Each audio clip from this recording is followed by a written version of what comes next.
Hello दोस्तों, मैं हूं आपकी दोस्त रूही और मैं आपके लिए एक बार फिर एक स्टोरी लेकर आई हूं जो सत्य घटना पर आधारित है। और यह स्टोरी छोटी है लेकिन आपको एक अच्छी शिक्षा देगी। और इस कहानी का शीर्षक है इंसान तय करता है दुख क्या है, ईश्वर नहीं। एक खुशहाल परिवार जिसमें माता पिता, दादा दादी और भाई बहन थे। उन्हें अपनी खुशियों पर नाज था। एक दिन ऐसा आया जब पिता ने साथ छोड़ दिया। अपने बेटे के चले जाने से दादाजी को बेहद अफसोस था, पर उन्होंने अपनी बहू और पोते और पोती के भविष्य को पहला स्थान दिया और अपने गमों को छोड़कर नई राह पर चलने का जज्बा अपने घर वालों को दिया। लेकिन 1 साल बाद ही उनके पोते की एक दुर्घटना में मृत्यु हो गई।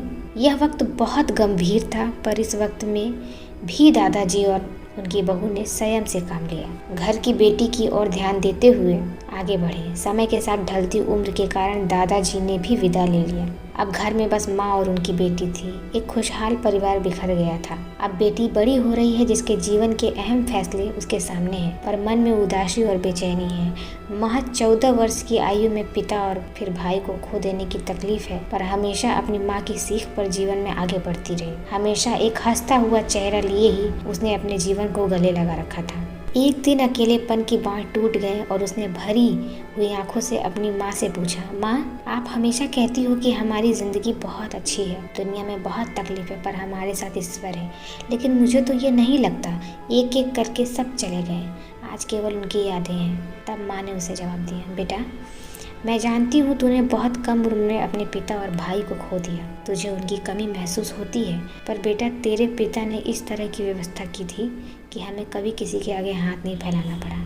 न हमारे सर से छत हटी और न कभी तेरी परवरिश में कोई कमी है। तेरे और मेरे नसीब में उन सब से दूर जाना तय था, पर ईश्वर में विश्वास रखते हुए हमने हमेशा उसका आदर करके ज़िंदगी को गले लगाया। उस कारण ही हमें इस दुख को जी जाने की ताकत मिली। अगर यह हिम्मत नहीं होती तो आज हमारी ज़िंदगी एक अभिशाप बन जाती। तो दोस्तों, इस कहानी से हमें यह सीख मिलती है कि खुशी और गम एक ही सिक्के के 2 पहलू हैं और हर एक पहलू ज़िंदगी में दस्तक देता है। बस व्यक्ति को गम को बड़ा नहीं बल्कि छोटा करके देखना चाहिए। अक्सर ही मनुष्य यह सोचता है कि दूसरों के पास कितना पैसा है, खुशियाँ हैं, मेरे पास कुछ नहीं है। ऐसा सोच हमेशा तकलीफ को बढ़ाती है और कामयाबी से दूर ले जाती है। जबकि अगर व्यक्ति ऐसा सोचे कि अगला कितना दुखी है, उसके तकलीफ़ों से अपनी खुशियों का मापदंड करे, तो ईश्वर की दी जिंदगी पर उसे अभिमान होगा। सत्य कहानी, इंसान तय करता है दुख क्या है, ईश्वर नहीं। धन्यवाद दोस्तों। ऐसे ही इंटरेस्टिंग स्टोरी सुनने के लिए हमारे चैनल को लाइक, सब्सक्राइब एंड शेयर जरूर करें। एक बार फिर धन्यवाद।